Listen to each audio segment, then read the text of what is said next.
Good morning. What's going on? Old head back in the zone. Now you already know what time it is. And I don't know why I keep doing this, right? I keep trying to overcommit. Now I'm working on outside projects, trying to get them done because it's been a while since I did one of these other projects. Of course, I'm not going to cross-reference them because this is a completely different channel. But you already know what time it is. You know, August coming up, man. You got to get your bread up, got to get your bread right. So I've been a little absent. But once all this gets adjusted and, you know, I got to do my adult stuff, unk it up, we good. So I ain't left. But all y'all old heads out there, you already know school about to start and all that, and we got to do what we got to do. But go ahead and get some sodium in your life. Put some salt in that coffee. Don't put salt in your coffee. I'm just saying, forget it. Let's just get it started. That's crazy. You left Street Fighter to get your ass whooped by Ken in another game. Off can you?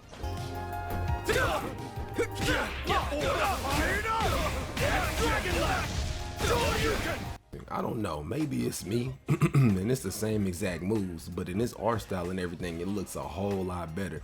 Now, I don't know if it's kind of that the moves are faster or what, but this looks like what Street Fighter should have been.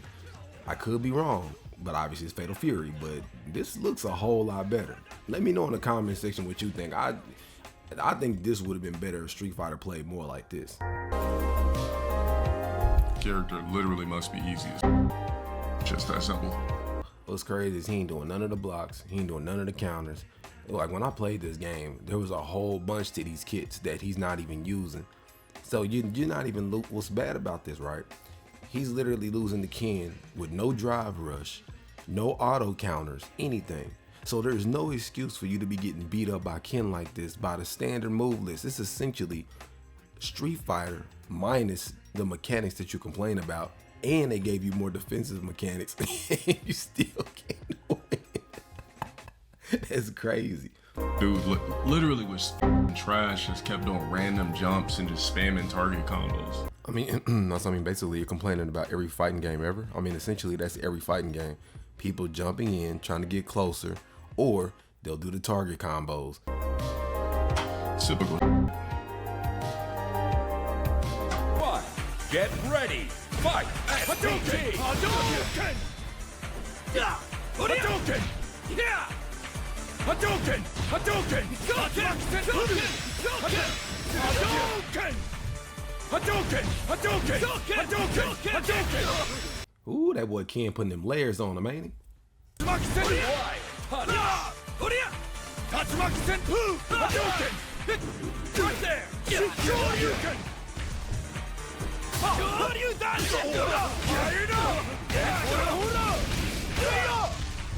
Just warming. Bro, you're literally getting hit with standard Ken mechanics. You've been playing this game so long, Street Fighter so long, there should be no reason you're getting hit by Ken target combos without drive rush and impact. But a side note, I gotta clear it up and address what I mean, because anybody who may not have seen this or your first time coming across this video, or maybe you're not familiar with LTG, he always complains. He calls Ryu uncle, as a stepdad, Ryu combos, whatever it is. Basically, he's saying that why would you use a character from the first games, right? So if you're so familiar with this character, how are you getting hit by him off of his logic? Now, I'm not saying you're trash if you're getting hit by standard combos on the game. Obviously, you're gonna get hit by him. But the logic is so ridiculous. And for somebody who claims they're this good and, oh, I could no frame that if I wanted to, you would not be getting hit by standard Ken combos over and over and over again. You literally are getting hit by the same moves, not doing anything different, not landing any combos. So from your logic, I'm just going off of your logic. Since this is the same Ken from all the other games, why are you still getting dominated by him? Not like beat, because it's one thing to get beat, like, oh, okay, you fought back some. You're getting hit by everything. You're not avoiding anything, and he's hitting you with the exact same moves over and over, and you're not stopping him. You're not capable of stopping him. So it's like, bro, what are we talking about? And you still, and I've been gone now for almost a week, a little over a week, and you still doing the same thing. You still sorry, bro. You are true to your nature, huh? True to taking L's. LowTierGod all day, huh? You ain't lying. 2, get ready, fight, SPG over here! Hadouken! You win! Gotta counterattack! Shoken! Shoken!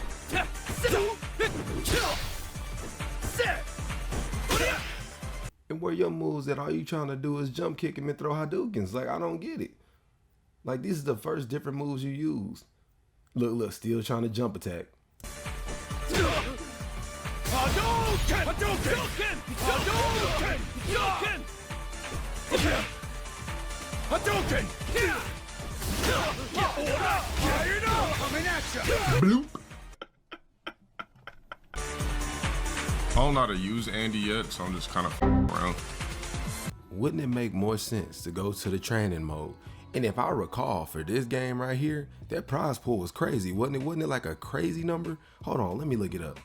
Oh, okay, so they did it based on teams, but that team got $300,000. Now, if you were more marketable, you could wind up being on those teams if you're actually good. Now, would you win? No. But the thing is, showing up and actually making it somewhere in the brackets, you can actually build a following on top of having character. I shouldn't have to tell you this. You've been on the internet long enough.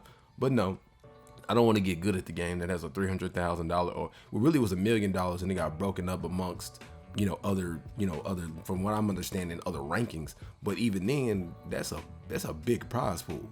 But I'm sure they got sponsored. I'm sure it's probably expensive to be there. But in general, my whole point is, if you were actually good, it would be beneficial for your whatever's left of your brand.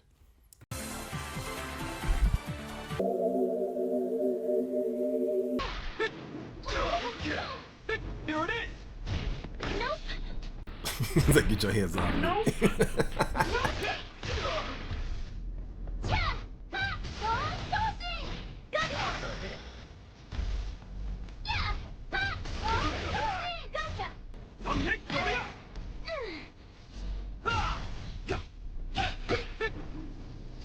I'm gonna keep it real with you, bro. I already know where this is headed. You about to take a L. Go to training mode, fool. Go to training mode.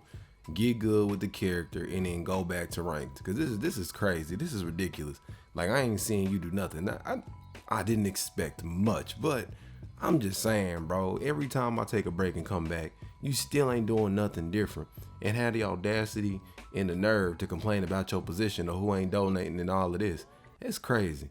Man, I'm gonna let you say a few more things and then we gotta go to the next segment. I never imagined that slacker. I didn't even mean to play this bum ass again. Get Niggas ready! idiot. Fight! SPG!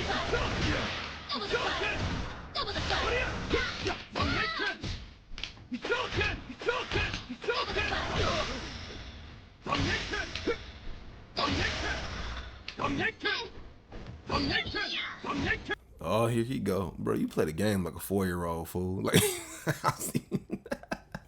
I seen better 4-year-old players than you, bro. He learned one move and now he does his that to get across the screen. All right, bro. Oh my god. Let's get the fuck off this guy. Man, shut up. Ain't nobody trying to hear your excuses. I can't do it. Bloop bloop. We got a rage quit. I can't play people that are just fucking goddamn stupid. Like, you gotta just be a literally walking dumbass zombie to be playing that stupid. Right. I don't know. We'll see what we want to do tomorrow. But it should be relaxing and fun. People want me to raid LTG on Kick. What is the name of his kick? I don't even know what it is. What is it? Anyone know? It's just LowTierGod. Oh. All right. So I'm going to send you guys over there. Be sure to tell him that I called him a cowardly bitch and say that he has no balls and he'll never face me because he knows that he will lose. I don't want to play him for money by paying him. I want to play him and turn him into my bitch by beating him in a game. I want him to actually try. What he's saying is that he doesn't want to play me because he just wants the money and that it doesn't matter if he wins or loses if he gets the money up front. No, I want to prove that I'm better than him. That's why I want to play him for real, so there have to be stakes. He wins money if he wins. He doesn't get anything if he loses. He's a coward. He's a scrub and always will be. Have a good night. Go over there and have fun with them, guys. Exactly. And he is 100% right. One of the originals. And as you can see that plaque in his background as well. So you can say what you want, but he got the plaque. Most creators don't have that. Now, like he said, oh, I just want to get paid to play. No, you get paid when you win. Especially talking like that. You constantly complain about people on there. You're a locale, obviously, but you constantly complain about people on the game like you're this good at it, but you cannot prove that you're even better than a quote unquote best scrub. Quote unquote, by his own words. He's not even good at the game, but he will beat you at the game. And the thing that baffles me is, how do you get collabs, or because it's basically a collab, when these creators interact with you, how is it that you get all of these high level million sub collabs and you can't grow? There was something that I seen on Asmon's stream. I think it was legendary something. He always reviews a lot of his videos. It was legendary drops. There we go. I appreciate all of it because I look at anything, regardless of what anybody says, as an opportunity for growth. So I think that it's time to talk. And I really want to plug this in to really put it into perspective, because this conversation is always being had about all of these large creators that are, oh, I didn't get anything from it. Oh, they just used me for growth, and oh, I didn't benefit from it. We're about to have that talk right now, and I'm gonna prove you wrong again. You're about to take another L. There was this arc where content creators were talking about how hard their jobs are, and even going as far as devaluing physical labor, the trades, craftsmen, and service workers, some of the most detached from reality shit that I had ever seen. If you ever wonder how hard some of these jobs really are, go ahead and go over to Mr. Ballin's channel when he covers some of the situations that happens at some of these jobs. Yeah, but streaming's a lot harder. It's like, all right, bro. But he did, in fairness, he did mention retail, social jobs. That's just giving the benefit of the doubt. But either way, retail's still harder than streaming. The nonsense you got to put up with, and you make far less money.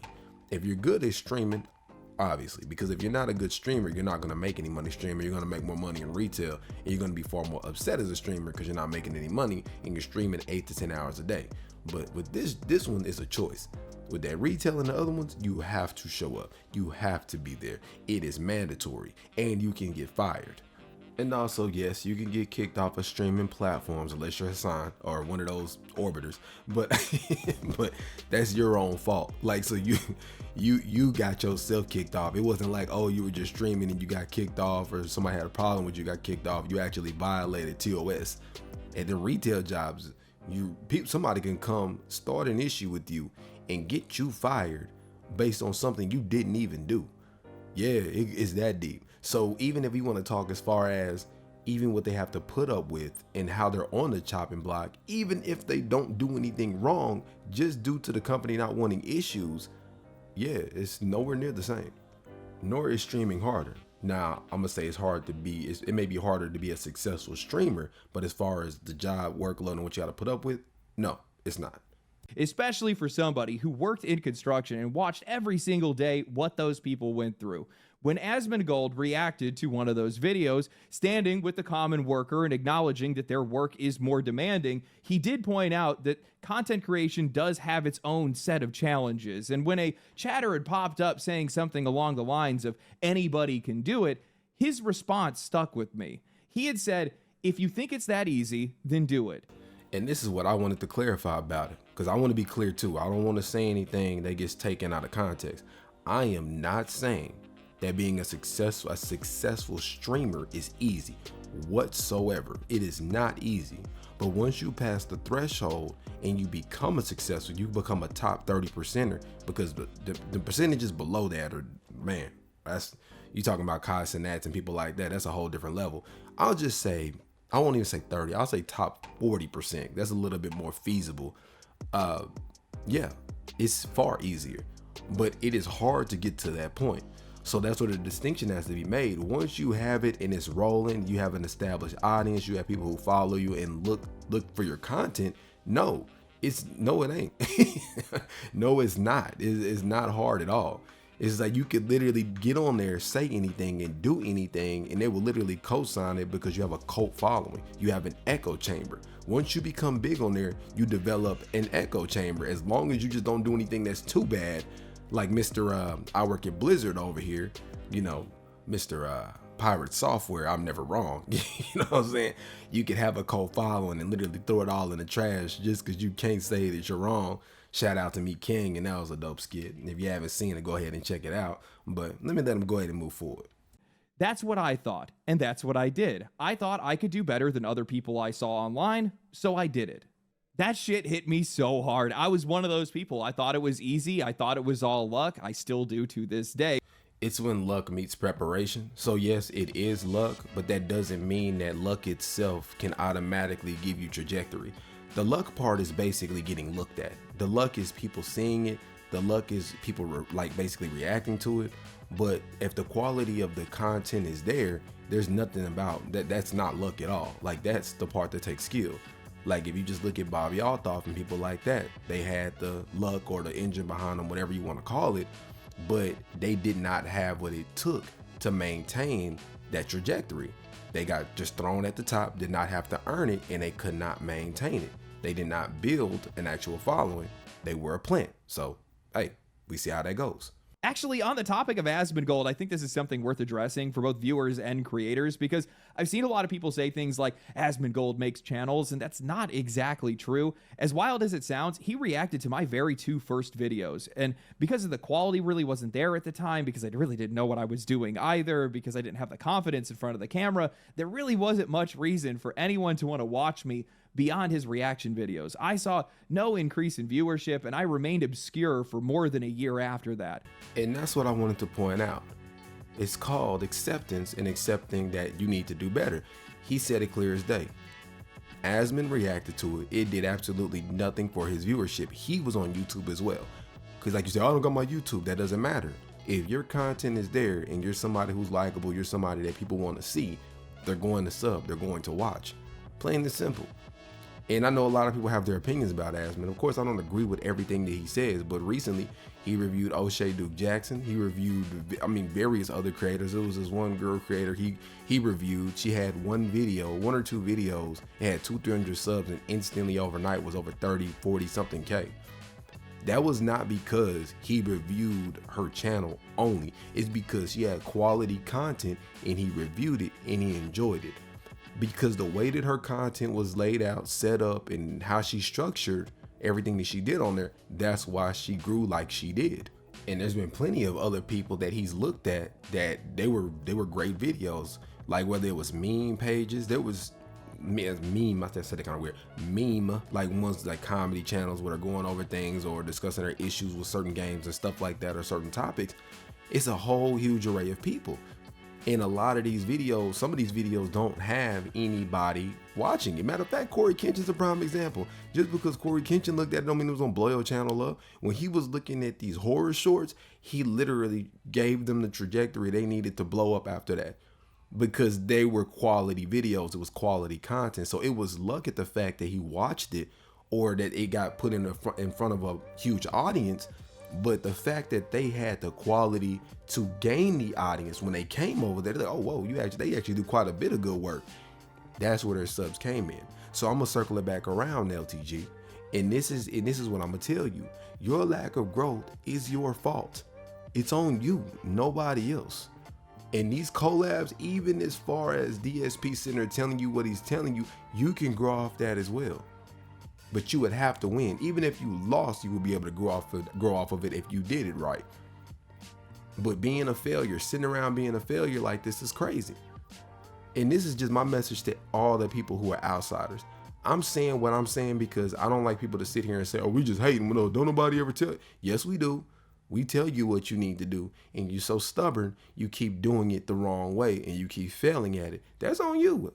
If you think that's success, you feel like what you got going on is success, that's cool, bro. Keep doing you. But this is my message for the outsiders or other creators. When I give these messages, it's more for people who want to listen or who are going to listen, to not sit around and make the same mistakes that he's making. This is more of a case study. So you can see when somebody does everything wrong versus when somebody does everything right. And I'll just use myself for example.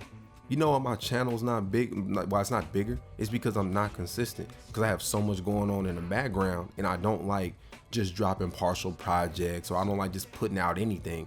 If I'm not really even in the mood, I won't post. And as me being an accountable creator, I can say, hey, the reason why I'm not past 10K subs is because I'm not posting every day.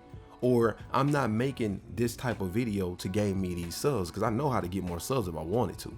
But I don't want to establish my audience that way. This field is so broad. You have the opportunity to do it however you want to. Like me, I want a more mature audience. I don't mind. Anybody can watch it. You think I can't be funny all day? You think I can't tell jokes all day? I know if I were to make my channel completely silly, make jokes all of the time, do my plugins like I do them, I'd have a bigger channel. But again, I'm speaking to adults, and we're not always playing. More times than not, we'll play sometimes. You get what I mean? Like adults, there's a time to play, and then there's a time to be serious. I want a good balance. I don't want every time you come here to expect a clown show, because that's not how adults move. We just don't move like we're in our 30s. I'm not looking for a 15-year-old audience. If you would like to join in your 15, cool. If you can handle that and you want to sit down, kick it with your boy and listen to the conversations, hey, you ahead of the game. You ahead of everybody else. Because those who stop and they listen, I'm gonna give you extremely beneficial information. As a matter of fact, I'm gonna give you an example of a channel similar, TBH's channel. He made a joke about last year about Take-Two Interactive, right? And he was like, man, I'm gonna start buying the stocks. Y'all keep buying the microtransactions. Y'all don't get tired of the Call of Duties and the 2Ks. And I was like, huh. I was like, okay, let me look up Take-Two. Take-Two was at $142 when he made that joke. You know what's up? Almost $100 from when he made it, like a little bit under. You see what I'm saying? So a lot of people, they'll think to themselves, oh, I don't want to hear all that talking. I don't want to hear this. I don't want to hear that. Okay, that's cool. But don't complain when you're broke either. Like, that's my thing. People don't ever want to listen to the important part of things and wonder why they can't ever figure stuff out. Man, don't nobody ever tell me nothing. What do you mean? What do you talk? There's a whole university on YouTube how to grow your channel. There's a whole bunch of other channels that give you free information, not charging, by the way, not a course, who just tell you things and you can literally pick up off of what they're telling you, because they're doing exactly what they're telling you. They're living what they're talking about. You can see it in real time. You can confirm it in real time.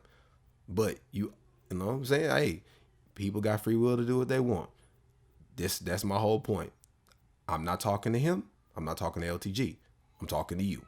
But if you kicked it with your boy this long, I appreciate you hanging with me. Links in the description below like always. And in the meanwhile, I'm out. Have a good one.